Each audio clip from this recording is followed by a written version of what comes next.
Hello friends, this is Shefali Rahul Gutke, Assistant Professor in Civil Engineering Department at Tulsi Ramji Gaikwad Patil College of Engineering, accredited with NAC A+ grade.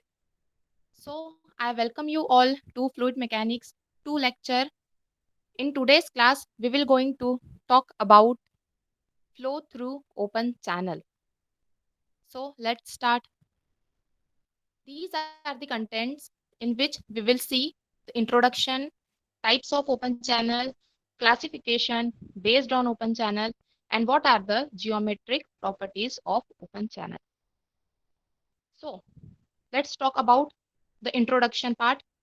So the open channel refers to the flow of a liquid in a channel which is open to the atmosphere or in a partially filled conduit and which is characterized by the presence of a liquid gas interference called as a free surface. It means when the water is continuously flowing through a channel which is open to the atmosphere, that type of section is called as open channel sections. An open channel is a waterway, canal, or conduit in which a liquid flows with a free surface. Okay, a channel is open or closed as long its surface is exposed to a constant pressure. In absence of any other channel controls, the flow is controlled only by the friction with the bed and the sides of a channel. In open channel flow, the driving force is a gravitational force, right? So the shear stress on the free surface is always zero. Remember these two things. The shear stresses on the free surface is always zero, and the driving force in an open channel is always gravitational force. So there are basically two types of open channel sections. First one is natural flow and second one is human made system, that is man made system. So the natural flow means which includes the river, floods, creeks. These are the natural flows. The natural flows are also called as non prismatic channels.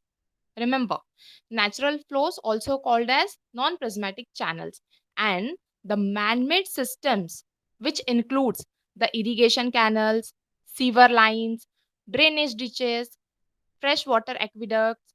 These are also called as prismatic channel sections. Man-made channel section means we made it. We human made these things. That is human-made system. So the type of a flow based on a channel flow: steady flow, unsteady flow, uniform flow, non uniform flow, laminar flow, turbulent flow, subcritical, supercritical, and critical flow. So, the first one is steady flow and unsteady flow. Steady flow means when the fluid properties like depth of a flow, velocity of a flow, and the flow rate constant throughout the channel section, then the flow is said to be steady flow. And the unsteady flow means when the fluid parameters, or we can say that the properties of a fluid changes with respect to time throughout the channel section. It means the depth of a channel, velocity of a channel, and the flow rate continuously changing with respect to the time. That is unsteady flow. So the next bit is uniform flow and non-uniform flow. Uniform flow means when the fluid properties like depth of a flow, velocity of a flow, and the slope of a channel and the cross section which remain constant with respect to the length, or we can say that remains constant with respect to the space. That is uniform flow. It means depth, velocity, and the slope do not change with respect to the length. That is uniform flow. And the non uniform flow means It is the reverse of uniform flow. It means its property like depth, velocity, slope, and cross section continuously changes with respect to the length or space of the channel. So there are two types of non-uniform flow. That is, first one is gradually flow and second one is rapidly varied flow. See, the gradually varied flow, it means it is the type of a flow in which the depth of a flow changes gradually. It means it takes time for changing the depth of a flow. Best example is upstream of the obstructions. It, it means reservoir. Reservoir, it is the best example of gradually varied flow. And the rapidly varied flow is that type of flow in which the depth of a flow changes rapidly. It means it will take a very, it means in a very quick time, the depth of a flow will get changed. That is rapidly varied flow. The best example of rapidly varied flow is hydraulic jump. Hydraulic jump which is occurred at the bottom of the spillway, in which the subcritical flow changes into supercritical flow. That is hydraulic jump, in which the flow depth changes very rapidly. Next one is laminar flow, turbulent flow, and transition flow. Reynolds number, that is inertia force to the viscous force. This is the formula of Reynolds number. Re, that is equal to VL by mu. So this is the formula of Reynolds number. With the help of Reynolds number, we can distinguish whether it is laminar flow, turbulent flow, or transition flow in open channel. Okay, so the laminar flow is that type of flow in which the fluid particles follows a straight path, and the Reynolds number, it should be less than or equal to 500. In that case, we can only say that this is a laminar flow. And the turbulent flow, it means its Reynolds number is always greater than or equal to 2000. Turbulent flow is that type of flow in which the fluid particles do not follow a straight path. It means the fluid particles follows a zigzag path. They randomly moves here and there. Okay. Then the transition flow is that type of flow in which the Reynolds number varies between 500 to 2000. See the range 500 to 2000. This range is only for open channel flow. For a flow in a pipe, the Reynolds number is varies between 2000 to 4000. Now, the next one is critical flow, subcritical flow, and supercritical flow, in which the Froude's number, that is the inertia force to the gravitational force.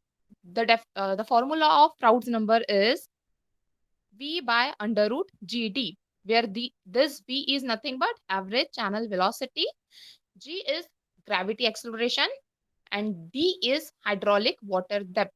Where suppose the Froude's number is equal to 1, then we can say that the flow is critical flow. And if suppose the Froude number is less than 1, in that case we can say that the flow is subcritical. It means it is a slow flowing water. And if suppose the Froude's number is greater than 1, in that case we can say that the flow is supercritical. It means the water is fastly moving. Now, the second one is what is prismatic channel and what are the non-prismatic channel. See, this prismatic channel means it has a constant shape, size, and is laid to a constant slope.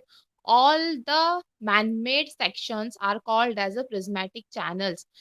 Example is some artificial channels and laboratory lumes. And the non-prismatic channel means all the natural channels.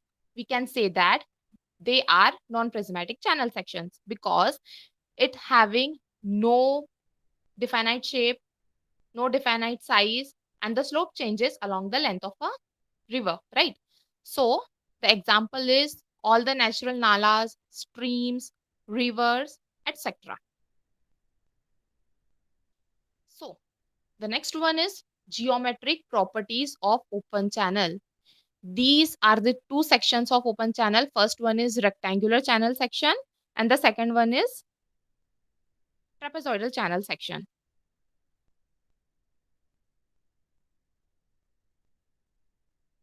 So geometric properties of open channel. These are the terminologies of geometric elements in which y is nothing but depth of a flow, m is side slope, t is nothing but the top width, b is the bottom channel width, this L is nothing but a length of a channel. So these are the terminologies which we are going to use for finding out the most efficient channel section. So this is the type of a channel. First one is rectangular, second one is trapezoidal. We are considering top width as B, area is obviously B into Y, weighted parameter will be B into B plus 2Y. For trapezoidal, the top width will be B plus 2NY, area will be by plus ny square, and the wetted perimeter will be b plus 2y under root 1 plus n square, where remember this hydraulic radius that is represented by r or sometimes represented as m, that is equal to area by wetted perimeter, and this is the hydraulic depth which is represented as d, that is equal to area divided by top width of a channel section. So discharge through the open channel. Basically, there we are having four formulas: Chase's formula, Manning's formula, Bazin's formula, and Cooter's formula. But we are using only two formulas, that is Chase's and Manning's, for finding out the most efficient channel section. Chase's formula is nothing but that is V is equal to C under root RS, or we can say that V is equal to C under root MI. M is nothing but hydraulic radius and I is side slope. If we are talking about the Manning's, Manning scientist gives the formula for finding out the velocity of a flow, that is V, which is equal to 1 by n represent Manning's coefficient into r raised to the power 2 by 3 into s raised to the power 1 by 2, where r is nothing but hydraulic mean depth, or we can say that hydraulic radius, and s is nothing but side slope of a channel. So let's talk about the most efficient channel section. See, basically a channel section is said to be most efficient if for a given area the discharge carrying capacity should be maximum. It means when we are getting the maximum discharge, we can say that this is the most efficient economical channel section. During the design stages of an open channel, the channel section roughness and the bottom slopes are given. The objective is to determine the flow velocity, the depth of a channel, and the flow rate of the channel. The design of a channels basically involves the selecting of the channel shapes and the bed slope to convey a given flow rate with a given flow depth. For a given discharge, slope and roughness, the designer aims to minimize the cross-sectional area, that is A, in order to reduce the construction cost. As we are civil engineering students, so our basic aim is to get the maximum benefit with minimum cost. The most efficient cross-sectional shape is determined for a uniform flow conditions. Considering a given discharge, that is capital Q, the velocity V is maximum for the minimum cross section, that is A. According to the Manning's equation, the hydraulic diameter is then maximized. It can be shown that the weighted parameter is also minimum. The semicircle section is the best hydraulic section because the hydraulic radius is equal to the water cross section area divided by the weighted parameter. The channel section with the least weighted parameter is the best hydraulic section. When we are getting the weighted parameter minimum, in that case only we can say that this is the most economical channel section.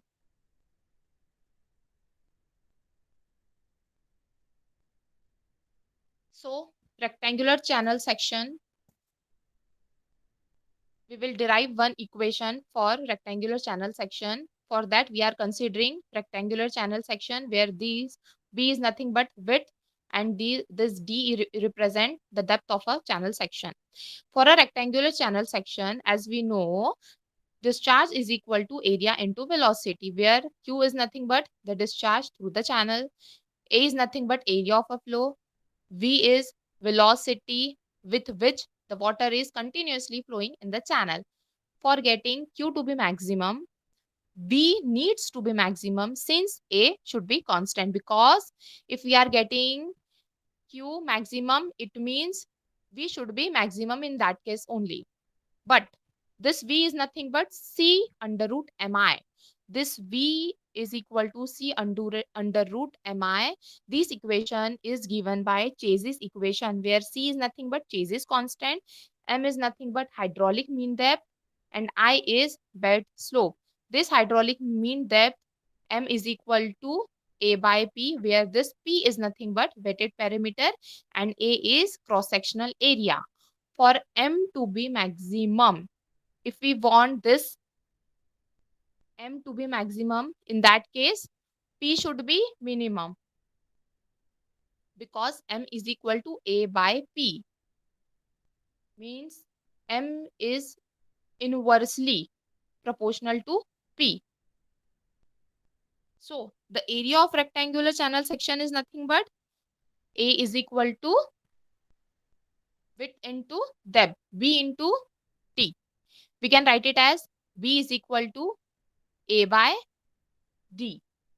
So this P will be B plus 2D, because P is the perimeter. Okay, perimeter will be width plus twice of depth. Then we can write it as, in place of B, we can write P is equal to A by D plus 2D. So for getting the maximum discharge, perimeter what should be minimum. So we will differentiate this perimeter with respect to D. So dP by dd will be equal to minus A by D square plus 2. So this dP by dd will be equal to what? 0, because we are equating it to 0. So this minus A by D square plus 2 will be equal to 0. After simplifying this equation, we will get B is equal to twice of T. So we can say that for most economical rectangular channel section, width should be twice of the depth. Okay. Remember this, B is equal to twice of D. So the next is hydraulic radius. Hydraulic radius, which is equal to area by weighted perimeter. So area is B into D and weighted perimeter is nothing but B plus 2D. After simplifying this, we will get M is equal to D by 2. This M is equal to D by 2 is for most efficient rectangular channel section. So next we will derive the equation for trapezoidal channel section. We are considering a trapezoidal channel section having B as a bottom width, T as a top width, D is the depth of a flow in which this N is side slope. For a rectangular section, Q is equal to A into velocity, where Q is nothing but discharge through the channel, A is nothing but area of a flow, V is nothing but velocity which water is flowing in continuously in the channel. For Q to be maximum, V needs to be maximum since A will be constant. But as we know, the changes formula V is equal to C under root Mi, where this M is nothing but hydraulic mean depth, I is bed slope. So M will be equal to area divided by weighted perimeter, right?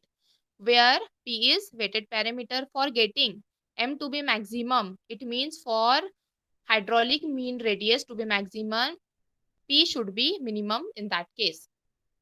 So let's derive. Area of trapezoid is A is equal to BD plus ND square, and the perimeter of trapezoidal is P is equal to B plus 2D under root 1 plus N square. Remember, this N is nothing but a side slope. Okay, this is equation number 1, this is equation number 2. After getting equation number 1 and 2, after equating, we will get in terms of B, that is B is equal to A by D minus ND square by D. After simplifying it, we will get B is equal to A by D minus ND.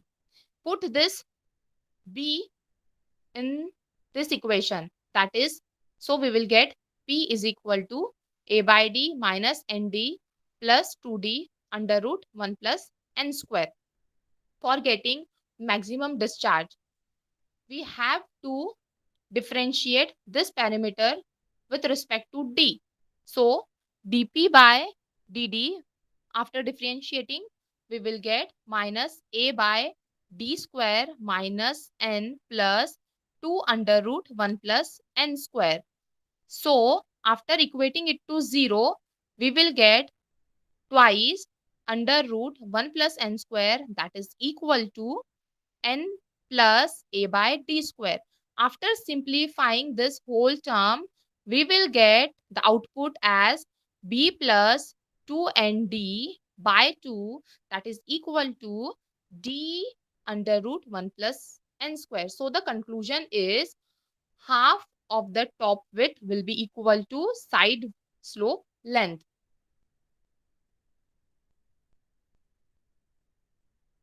So this M represent hydraulic mean depth. Hydraulic mean depth is A by weighted perimeter. After putting area of trapezoid and perimeter of trapezoidal section, we will again get M is equal to D by 2. It means hydraulic mean depth is nothing but half of the depth. So this M is equal to D by 2 is for the best side slope for trapezoidal section. How we will get the most economical channel section? So for that, this perimeter will be equal to A by D minus ND plus 2D under root 1 plus N square. So after differentiating this perimeter equation with respect to side slope, we will get 0 minus D plus 2D divided by 2 under root 1 plus N square into twice of N. So after simplifying, we will get side slope will be 1 upon under root 3. So the theta will be equal to 60. It means when theta is 60, our channel is most efficient channel section. It means we will get the maximum discharge when theta is equal to 0. These are some cross sections like rectangular, trapezoidal, and the semicircle. These are the optimum width. These are the optimum cross sectional area. As you can see in this picture, this is the circular section, this one is trapezoidal, and this one is rectangular channel section. And with the help of these optimum cross section, optimum weight, optimum weighted parameter, we can get the maximum discharge. So student, one task for you, you have to solve this numerical, which is for trapezoidal channel section, and you have to check whether you are doing wrong or right. This is the answer.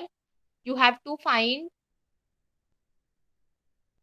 weighted parameter, bed slope, and area for trapezoidal channel section having discharge which is 10 meter cube per second, velocity is 1.5 meter per second. And remember, the Manning's coefficient is also given, that is 0.014.